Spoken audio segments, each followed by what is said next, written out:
Assalamualaikum warahmatullahi wabarakatuh. Halo Bapak dan Ibu guru yang hebat. Kali ini kita berjumpa untuk melanjutkan materi pelatihan kita, yaitu dengan materi menyusun alur tujuan pembelajaran. Seperti apa? Mari kita simak materinya. Setelah merumuskan tujuan pembelajaran, langkah berikutnya dalam perencanaan pembelajaran adalah menyusun alur tujuan pembelajaran. Alur tujuan pembelajaran sebenarnya memiliki fungsi yang serupa dengan apa yang dikenal selama ini sebagai silabus, yaitu untuk perencanaan dan pengaturan pembelajaran dan juga asesmen secara garis besar untuk jangka waktu 1 tahun.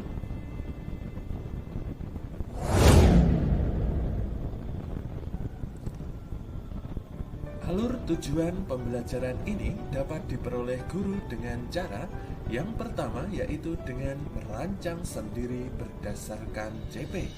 Yang kedua, mengembangkan dan memodifikasi contoh yang disediakan. Ataupun bisa juga yang ketiga, yaitu dengan menggunakan contoh yang telah disediakan oleh pemerintah.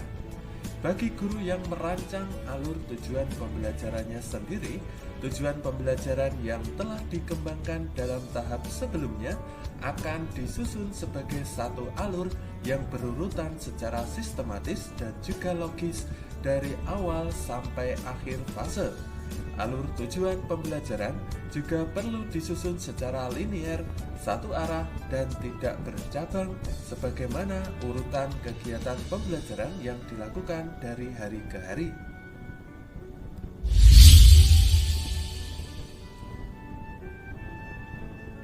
Dalam menyusun alur tujuan pembelajaran, ada beberapa prinsip yang perlu diperhatikan. Yang pertama, yaitu tujuan pembelajaran adalah tujuan yang lebih umum, bukan tujuan pembelajaran harian.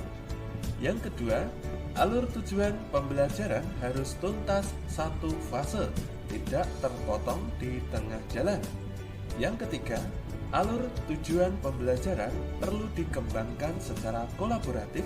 Apabila guru mengembangkan, maka perlu kolaborasi guru lintas kelas atau tingkatan dalam satu fase.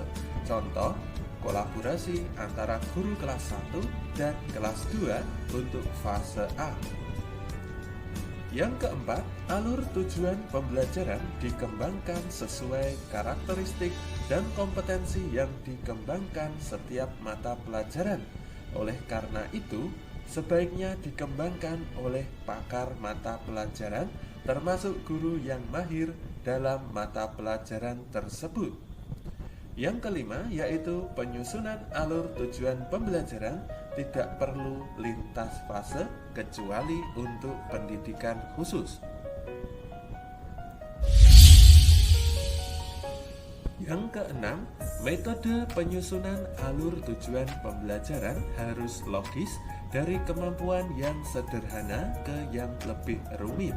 Dapat dipengaruhi oleh karakteristik mata pelajaran, pendekatan pembelajaran yang digunakan, misal matematik realistik. Kemudian yang ketujuh, yaitu karena alur tujuan pembelajaran yang disediakan oleh Kemendikbudristek merupakan contoh, maka alur tujuan pembelajaran dapat bernomor atau huruf untuk menunjukkan urutan dan tuntas penyelesaiannya dalam satu fase. Kemudian yang terakhir, yaitu alur tujuan pembelajaran fokus pada pencapaian CP, bukan profil pelajar Pancasila, dan tidak perlu dilengkapi dengan pendekatan atau strategi pembelajaran. Adapun cara dalam menyusun tujuan pembelajaran menjadi alur tujuan pembelajaran yaitu sebagai berikut. Yang pertama, pengurutan dari yang konkret ke yang abstrak. Metode pengurutan dari konten yang konkret dan berwujud ke konten yang lebih abstrak dan simbolis. Contoh, memulai pembelajaran dengan menjelaskan tentang benda geometris atau konkret terlebih dahulu sebelum mengajarkan aturan teori objek geometris tersebut atau abstrak. Kemudian yang kedua, pengurutan deduktif. Metode pengurutan dari konten bersifat umum ke konten yang spesifik. Contoh, mengajarkan konsep database terlebih dahulu sebelum mengajarkan tentang tipe database seperti hierarki atau relasional. Kemudian yang ketiga, pengurutan dari mudah ke yang lebih sulit. Metode pengurutan dari konten paling mudah ke konten paling sulit. Contoh, mengajarkan cara mengeja kata-kata pendek dalam kelas bahasa sebelum mengajarkan kata yang lebih panjang. Kemudian yang keempat, pengurutan hierarki. Metode ini dilaksanakan dengan mengajarkan keterampilan komponen konten yang lebih mudah terlebih dahulu sebelum mengajarkan keterampilan yang lebih kompleks.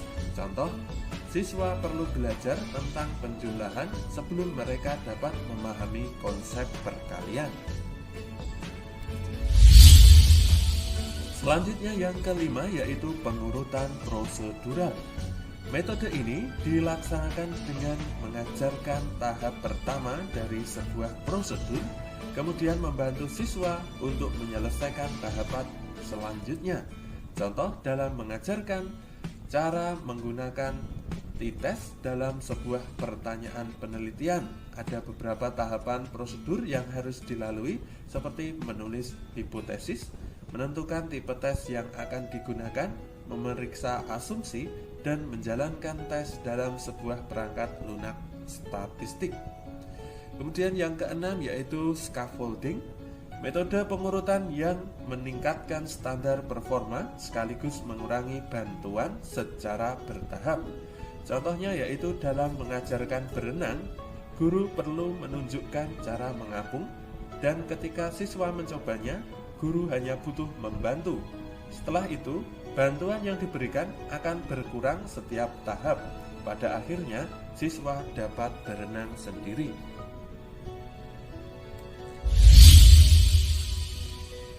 Guru dapat menggunakan contoh alur tujuan pembelajaran yang telah tersedia atau memodifikasi contoh alur tujuan pembelajaran menyesuaikan kebutuhan siswa, karakteristik dan kesiapan satuan pendidikan. Selain itu, guru dapat menyusun alur tujuan pembelajaran secara mandiri sesuai dengan kesiapan satuan pendidikan. Tidak ada format komponen yang ditetapkan oleh pemerintah. Komponen alur tujuan pembelajaran dapat disesuaikan dengan kebutuhan satuan pendidikan yang mudah dimengerti oleh guru. Baik Bapak dan Ibu guru yang hebat, demikian materi pelatihan kita, yaitu tentang menyusun alur tujuan pembelajaran. Terima kasih dan semoga bermanfaat. Wassalamualaikum warahmatullahi wabarakatuh.